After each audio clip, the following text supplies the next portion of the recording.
pagi Mbak Yesi. Selamat pagi Bu. Oke, sebelumnya kita sudah berkomunikasi terlebih dahulu ya lewat WhatsApp untuk perjanjian bertemu pada pagi hari ini. Gitu. Kebetulan Mbak Yesi ini dari kelas atau dari mana Mbak Yesi? Saya habis kelas tadi. Oke, dari sekolah. Sebelum kita mulai konseling, Mbak Yesi duduknya dinamakan terlebih dahulu ya, biar kita nyaman dan juga enjoy. Gitu ya Mbak Yesi? Ya, sudah nyaman Bu. Oke, kalau sudah nyaman. Karena kita kemarin juga sudah berkomunikasi, tetapi kita kan belum mengenal lebih dekat. Alangkah baiknya kita berkenalan terlebih dahulu ya Mbak Yesi, agar kita selama sesi konseling ini kita saling mengenal dan juga saling memahami satu sama lain. Gitu ya Mbak? Ya. Mungkin Mbak Yesi bisa perkenalan terlebih dahulu mulai dari nama lengkap, panggilan, hobi dan lain-lain. Perkenalkan, saya Yesi Sofia Tangga. Saya biasa dipanggil Yesi. Hobi saya itu membaca komik. Terus saya jurusan bimbingan konseling. Oke, Mbak Yesi dari jurusan bimbingan dan konseling juga sama seperti saya. Iya. Nanti nantinya Mbak Yesi juga bisa menjadi pesanan konselor gitu ya Mbak Yesi ya. Ya. Oke, berarti Mbak Yesi ini datang ke konseling memang ingin menyelesaikan sebuah masalah atau Mbak Yesi ingin sharing terhadap saya untuk bisa melatih skill yang dimiliki oleh Mbak Yesi?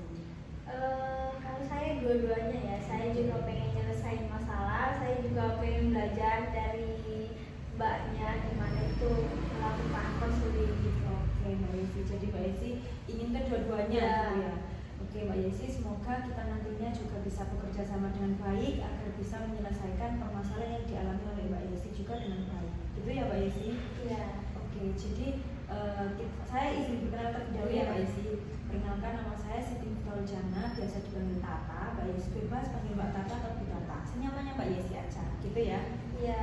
Oke, jadi nanti dalam sesi konseling karena kita juga sama-sama dari BK ya Mbak Yesi, jadi kita mengalir saja ya, nanti seperti sesi diskusi saja. Nanti dari saya memberikan balikan, dari Mbak Yesi juga memberikan balikan, sama-sama diskusi agar solusi yang kita capai pada pertemuan kali ini bisa memberikan manfaat atau memberikan hasil yang memuaskan bagi Mbak Yesi.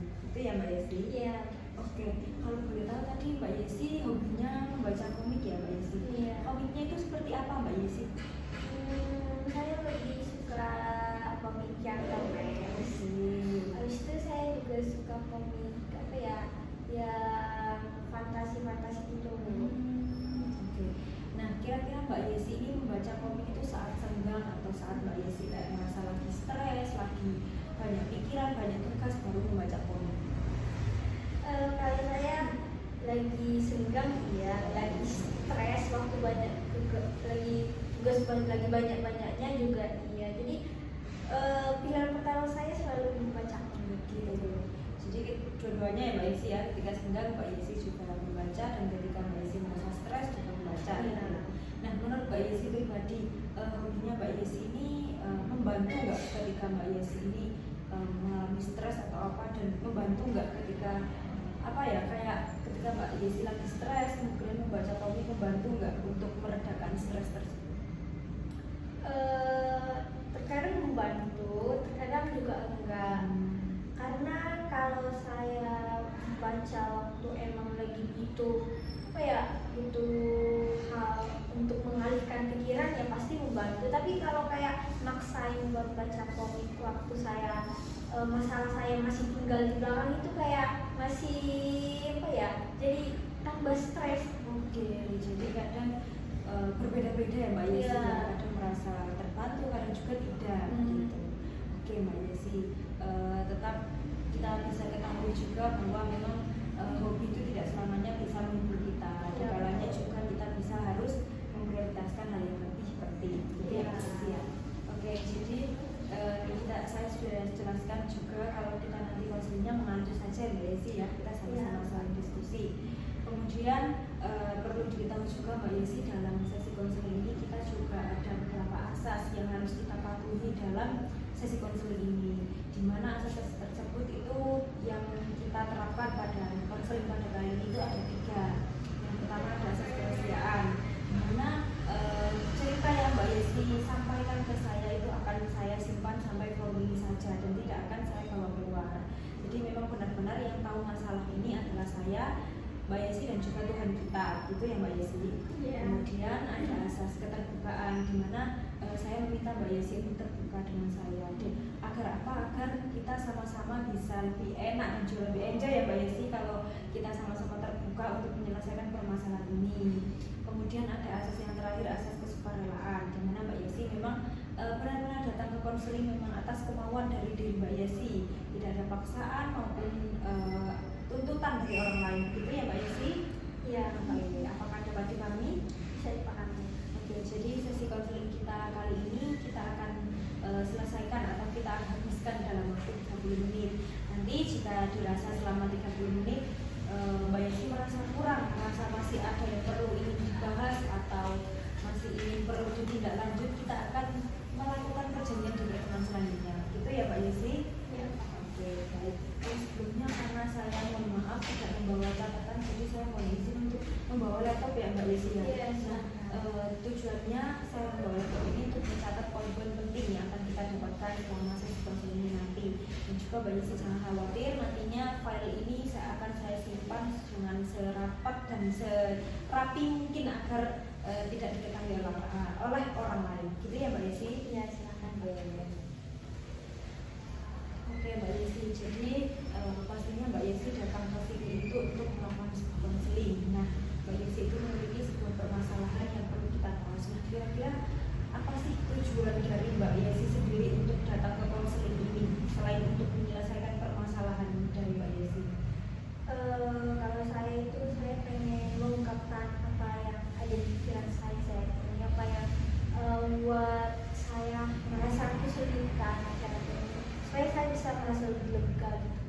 Oke, baik. Jadi Mbak Yesi ini ingin lebih terbuka gitu ya terhadap apa yang menjadi permasalahan Mbak Yesi. Oke, jadi itu untuk tujuan Mbak Yesi datang ke konseling. Nah, kira-kira mungkin mohon maaf, mungkin Mbak Yesi bisa menceritakan lebih detail terkait permasalahan yang dialami oleh Mbak Yesi akhir-akhir ini. Oke, jadi saya itu akhir-akhir ini punya banyak tugas ya Bu. Tapi itu saya ngerjainnya selalu menunda-nunda. Meskipun saya tahu deadline-nya udah mepet, tapi saya nggak langsung ngerjain. Tapi kayak ya udahlah bentar lagi masih ada waktu. Padahal waktunya itu udah mepet, udah hamin jam gitu loh. Jadi saya jadi kesulitan buat itu. Jadi tugas saya banyak yang lewat deadline.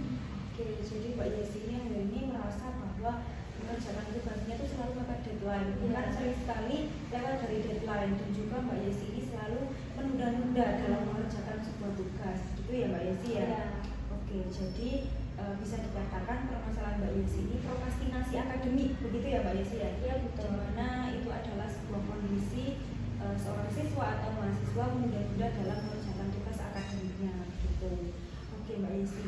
Nah, kemudian untuk tujuan dari prokrastinasi akademik ini, tujuannya yang ingin dicapai oleh Mbak Yesi ini apa? Untuk menyelesaikan permasalahan prokrastinasi akademik ini. Saya pengen mengurangi perilaku menunda-nunda saya. Jadi ngerjain tugas itu tepat waktu, nggak lihat deadline mepet apa belum. Oke, jadi Mbak Yesi ini ingin meningkatkan semangat lagi buat mengerjakan tugas agar tidak menunda-nunda dan tidak sampai tugasnya itu lewat dari deadline, gitu ya Mbak Yesi ya. Oke, saya dapat memahami apa yang Mbak Yesi rasakan. Kalau kita lagi semangat belajarnya menurun itu memang sangat wajar sekali dan pasti banyak banget dirasakan oleh teman-teman. Tapi perlu kita ingat Mbak Yesi, bagaimana caranya kita untuk mengembalikan semangat dan juga energi kita dalam menjalankan kuliah ini, gitu ya Mbak Yesi? Ya. Oke, kalau boleh tahu Mbak Yesi, sebenarnya sifat atau kebiasaan menunda-nunda tugas ini apakah itu bagian dari diri Mbak Yesi atau menunda-nunda tugas ini datang dari luar diri Mbak Yesi atau itu memang bagian dari diri Mbak Yesi? Saya pikir itu bagian dari diri saya ya, karena saya yang nunda, saya yang ngikutin apa kata hati saya biar nunda ngerjain tugas. Oke, menurut Mbak Yesi, kebiasaan itu adalah bagian dari diri Mbak Yesi ya. Memang kebiasaan yang sudah ada di dalam diri Mbak Yesi gitu. Oke, berarti Mbak Yesi ini terbiasa apa mungkin dari dulu Mbak Yesi seperti ini atau memang akhir-akhir ini saja Mbak Yesi? Saya pikir udah dari dulu saya seperti ini, makanya saya sulit buat menghilangkan sifat itu. Oke, jadi Mbak Yesi ini merasa sudah memang menjadi kebiasaan diri Mbak Yesi karena memang dari dulu gitu ya. Iya. Oke Mbak Yesi, berarti memang menurut saya pribadi Mbak Yesi ini lebih ke semangat diri dalam belajarnya gitu ya Mbak Yesi ya. Iya. Oke, baik. Kemudian karena ini adalah kebiasaan di dalam yang sudah ada di dalam diri Mbak Yesi, mungkin kita bisa menamai apa kebiasaan ibaratnya, maaf ya Mbak Yesi, ini kan kebiasaan negatif yang ada di dalam diri Mbak Yesi. Kira-kira menurut Mbak Yesi dinamai apa kebiasaan negatif ini? Saya pikir saya bakal memberi nama sama pada kebiasaan itu si penunda. Oke, si penunda. Oke, berarti kita namai si penunda begitu ya? Iya. Oke, jadi kita akan membahas permasalahan Mbak Yesi ini dengan menyebutkan nama si penunda, gitu ya Mbak Yesi? Iya. Oke, menurut Mbak Yesi sendiri, kalau dari dalam diri Mbak Yesi, apakah si penunda ini lebih kuat atau lebih apa ya ibaratnya lebih bisa menguasai diri Mbak Yesi daripada sisi positifnya Mbak Yesi? Saya pikir si penunda ini lebih kuat. Nah, saya sudah sering mengikuti kata-kata si penunda biar mudah-mudah kerjain tugas. Oke, jadi menurut Mbak Yesi si penunda ini lebih kuat ya daripada sisi positifnya karena Mbak Yesi seringkali menuruti dia. Gitu. Saat dia meminta untuk Mbak Yesi menunda tugas, Mbak Yesi seringkali menuruti gitu. Berarti Mbak Yesi setiap dia datang, Mbak Yesi tidak pernah menolak ya? Iya, betul. Oke, jadi akhirnya menjadi sebuah kebiasaan negatif yang dampaknya merugikan Mbak Yesi sendiri, begitu ya Mbak Yesi ya. Oke, berarti untuk saat ini Mbak Yesi masih belum bisa mengendalikan si penunda itu ya Mbak Yesi ya. Mbak Yesi malah Mbak Yesi itu dikendalikan oleh si penunda itu. Iya, betul. Oke, menurut Mbak Yesi sendiri kenapa sih Mbak Yesi selalu menuruti si penunda itu? Kenapa Mbak Yesi nggak bisa nolak? Kenapa Mbak Yesi nggak bisa mengendalikan si penunda itu? Kenapa harus si penunda itu yang mengendalikan Mbak Yesi? Kalau menurut Mbak Yesi pribadi? Menurut saya, karena ketika saya menunda melakukan sesuatu atau mengerjakan tugas pun, karena saya melakukan menundanya itu karena saya melakukan hal-hal yang menurut saya menyenangkan. Misal kayak scroll medsos atau baca komik, kan itu hal-hal yang buat saya kayak senang gitu, nyaman meskipun sementara. Mungkin karena itu ya. Oke, jadi menurut Mbak Yesi pribadi, kenapa Mbak Yesi nggak bisa menolak si penunda itu karena memang adanya kesenangan lain gitu, adanya gangguan, distract ya Mbak Yesi. Iya. Mbak Yesi ini termasuk orang yang mudah ke distract berarti ya? Iya, sangat mudah. Oke, berarti Mbak Yesi ini sangat mudah ke distract oleh sosmed, oleh smartphone dan lain-lain, sehingga Mbak Yesi kesenangan itulah yang membuat Mbak Yesi akhirnya menuruti si penunda ini tadi. Oke Mbak Yesi. Oke, jadi kalau menurut Mbak Yesi sendiri itu kan kesenangan itu tadi yang membuat Mbak Yesi ini menunda itu.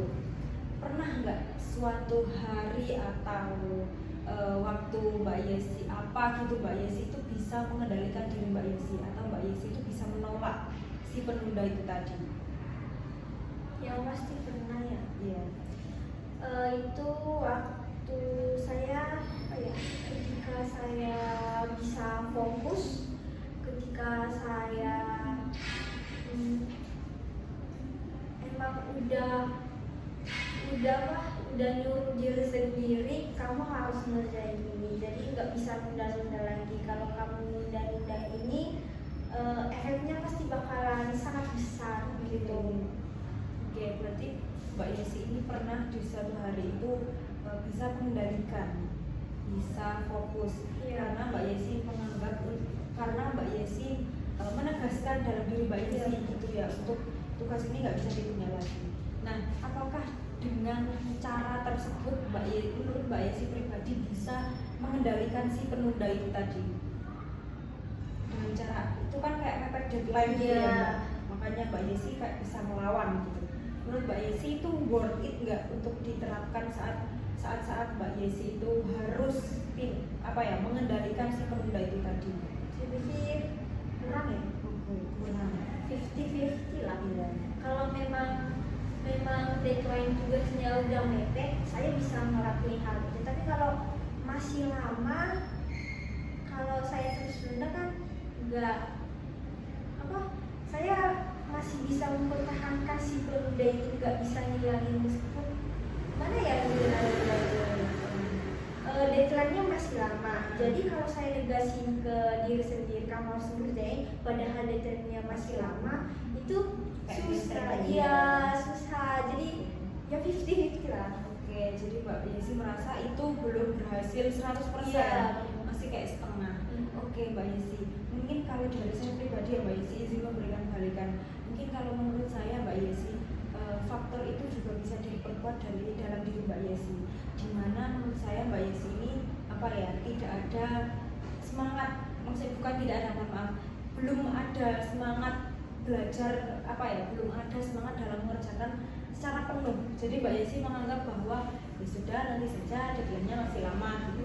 Padahal sebenarnya kalau kita menunda-nunda itu menyebabkan kita tugasnya itu akhirnya menumpuk, dan juga ketika mepet deadline kita akan sangat buru-buru dan juga sangat bingung gitu ya Mbak Yesi ya. Oke, jadi menurut Mbak Yesi pribadi ketika mepet deadline itu bisa mengendalikan, cuma memang nggak sepenuhnya. Nah, kuncinya memang menurut saya pribadi juga di semangat atau motivasi dalam diri Mbak Yesi. Kalau dari Mbak Yesi sendiri gimana terkait pendapat saya tadi? Ya betul sih, saya juga harus biar bisa menghilangkan penunda ini, saya harus meningkatkan motivasi dari diri saya sendiri. Kalau motivasi dari diri saya sendiri itu nol, ya pasti penunda ini bakal lebih kuat. Iya, benar sekali Mbak Yesi. Dimana kalau kita punya kendali atas diri kita sendiri, kita akan pasti bisa melawan atau mengendalikan hal-hal yang memang seharusnya bisa kita kendalikan gitu ya Mbak Yesi.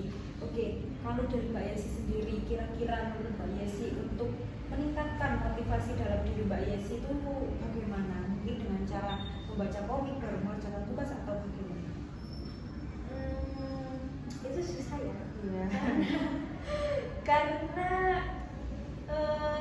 buat ningkatin motivasi buat belajar itu sangat sulit. Saya udah pernah nyoba kayak yang tadi Mbaknya bilang, baca komik dulu, tapi itu makin buat saya bablas baca komiknya.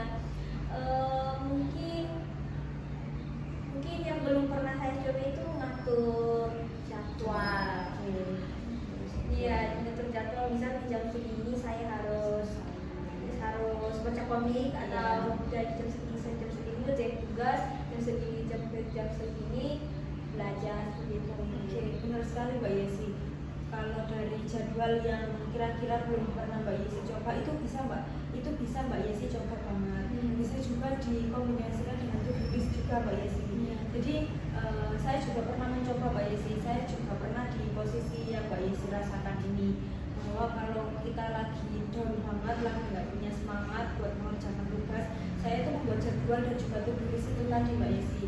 Dimana awalnya saya itu nggak langsung menjadwal jam segini saya harus melakukan ini, karena menurut saya itu masih sangat berat. Jadi saya mencoba to-do list. Nah, to-do list itu bagaimana? Jadi to-do list itu Mbak Yesi, dimana ketika saya mempunyai pekerjaan atau mempunyai tugas yang harus saya selesaikan dan menumpuk, itu saya membuat to-do list setiap harinya. Jadi misal hari Selasa saya harus menyelesaikan tugas apa saja. Nah, nanti ketika saya sudah menyelesaikan satu tugas, saya centang Mbak Yesi. Jadi ketika di malam hari atau di esok hari saya bisa melihat apa saja tugas-tugas yang sudah saya kerjakan gitu. Nah, mungkin to-do list dan juga jadwal itu bisa Mbak Yesi terapkan nantinya untuk meningkatkan motivasi di dalam diri Mbak Yesi. Karena menurut saya pribadi Mbak Yesi, motivasi diri itu memang harus kita biasakan. Kalau kita membiasakan dengan hal yang negatif, pastinya juga kita akan ikut negatif juga. juga kebiasaan buruk kita. Tapi kalau kebiasaan kita lakukan dengan hal yang positif, itu akan memberikan dampak baik juga untuk kita. Itu ya Mbak Yesi. Iya. Oke, mungkin saya ingin bertanya lagi Mbak Yesi. Sejauh ini dalam Mbak Yesi mengerjakan kuliah, meningkatkan motivasi diri sampai Mbak Yesi merasa seperti ini, yaitu merasa down. Nah, apa sih nilai penting yang selalu Mbak Yesi pegang atau prinsip yang selalu Mbak Yesi tanam di dalam diri Mbak Yesi ketika Mbak Yesi ini nantinya bisa kayak bisa melawan si penunda itu tadi? Mungkin saya menunda-nunda menjadi tugas itu karena saya pengen menurut aku ini itu sempurna ya Bu. Iya. Tapi sekarang saya pengen ubahnya itu kayak tidak apa-apa, tidak sempurna, yang penting bisa ngerjainnya, nggak mepet deadline, nggak nunda-nunda ngerjainnya. Oke, jadi prinsip atau nilai yang ditanamkan dalam diri Mbak Yesi itu yang penting itu tanggung jawab. Iya. Tanggung jawab bagaimana saya bisa mengumpulkan tugas tidak dari deadline. Itu sebagian dari tanggung jawab Mbak Yesi sebagai seorang mahasiswa, gitu ya Mbak Yesi ya. Oke, bagaimana kalau kita membuat sebuah narasi atau cerita baru Mbak Yesi? Mungkin karena Mbak Yesi itu prinsipnya adalah tanggung jawab terhadap tugas yang diberikan agar tidak deadline. Mungkin kita bisa membuat narasi singkat atau narasi kecil, yaitu aku adalah orang yang bertanggung jawab dan mulai mengerjakan tugas dengan langkah yang kecil. Kalau begitu Mbak Yesi setuju nggak? Setuju. Oke. Jadi karena kita akan memulai prinsip yang dipegang Mbak Yesi adalah tanggung jawab dan juga kita akan menyelesaikan permasalahan Mbak Yesi. Mungkin dengan langkah kecil itu tadi, mungkin langkah kecil seperti apa sih yang nantinya akan Mbak Yesi lakukan dengan cara yang belum Mbak Yesi coba tadi, seperti membuat jadwal dan juga to-do list itu tadi? Saya pikir saya bakal mulai dari to-do list dulu ya, yang ringan-ringan. Mungkin hari ini saya bisa membuat to-do list ngerjain satu tugas mata kuliah. Kalau udah selesai, ya saya pastiin harus selesai hari ini. Terus bisa membuat to-do list di hari berikutnya. Misal saya harus ngerjain 2 tugas, selesai 2 tugas begitu. Oke, jadi langkah kecil yang akan diambil Mbak Yesi itu dimulai dari to-do list ya, dimana Mbak Yesi ingin dalam satu hari Mbak Yesi bisa mengerjakan 1 tugas, minimal 1 tugas ya.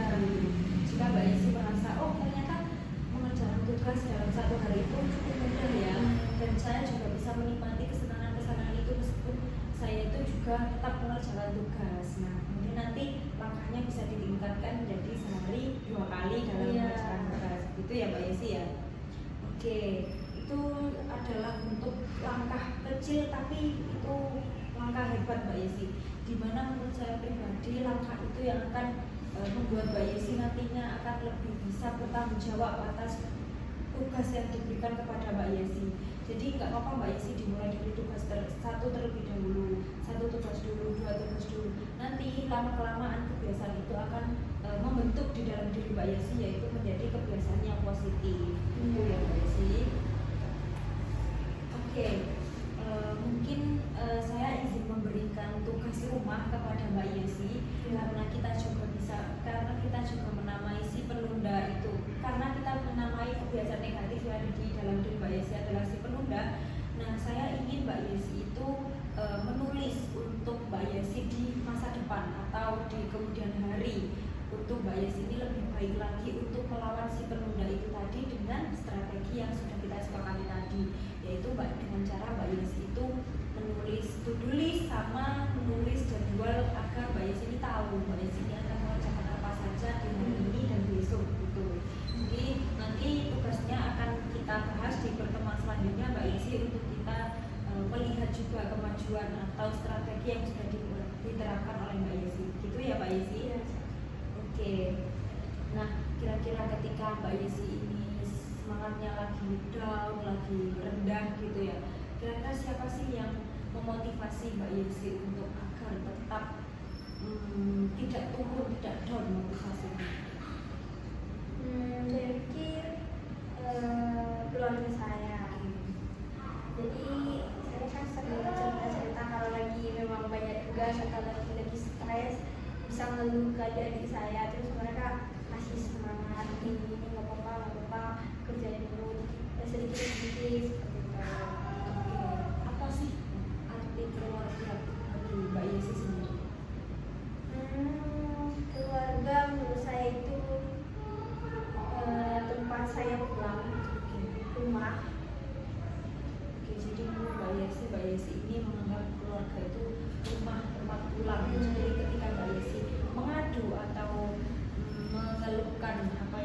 Yesi rasakan, Mbak Yesi merasa aman dan juga nyaman, gitu ya Mbak Yesi. Oke, bagus sekali Mbak Yesi. Saya juga merasakan hal yang Mbak Yesi rasakan, dimana memang ketika kita pulang ke rumah yang benar-benar kita anggap rumah, kita akan merasa bahwa kita dirangkul, dipeluk dan juga kita diterima dengan baik, gitu ya Mbak Yesi. Ya. Mungkin keluarga Mbak Yesi bisa bisa Mbak Yesi jadikan untuk tempat rumah, tempat berpulang, tempat Mbak Yesi mengadu, dan juga Mbak Yesi bisa menjadikan keluarga Mbak Yesi itu menjadi semangat atau untuk membantu Mbak Yesi ini meningkatkan motivasi belajar Mbak Yesi agar lebih baik ke depannya. Gitu ya Mbak Yesi ya. Oke. Kita sudah di tahap akhir Mbak Yesi, kita juga tidak terasa karena kita sesi diskusinya juga mengalir gitu ya. Nah, kira-kira saya mau feedback nih dari Mbak Yesi. Gimana sih perasaan Mbak Yesi setelah kita berdiskusi cukup panjang ini tadi terkait permasalahan yang Mbak Yesi alami? Saya pikir saya lebih lega ya. Saya juga pikirannya lebih terbuka, ternyata kalau saya bisa menguatkan tekad biar nggak menunda, terus melakukan strategi-strategi biar saya bisa mengurangi apa si penunda ini, saya ternyata bisa lebih bertanggung jawab buat mengerjakan tugas-tugas saya. Oke, benar sekali Mbak Yesi, karena Mbak Yesi ini cukup luar biasa dalam menyadari apa yang Mbak Yesi rasakan, dan juga Mbak Yesi ini juga sangat-sangat menyadari apa sih sebenarnya yang harus saya lakukan. Dan juga di sini saya sebagai konselor itu membantu Mbak Yesi untuk menemukan atau menyusun rencana apa sih yang sebenarnya Mbak Yesi akan lakukan, gitu ya Mbak Yesi ya. Oke, nanti untuk tugas membuat cerita itu tadi, cerita naratif itu tadi, Mbak Yesi bisa menuliskan semua perasaan atau semua pikiran perasaan yang Mbak Yesi rasakan atau yang Mbak Yesi alami saat ini, dan juga Mbak Yesi menuliskan untuk diri Mbak Yesi di masa depan. Kira-kira aku seperti apa sih jika aku bisa melawan atau mengendalikan si penunda itu tadi, gitu ya Mbak Yesi ya.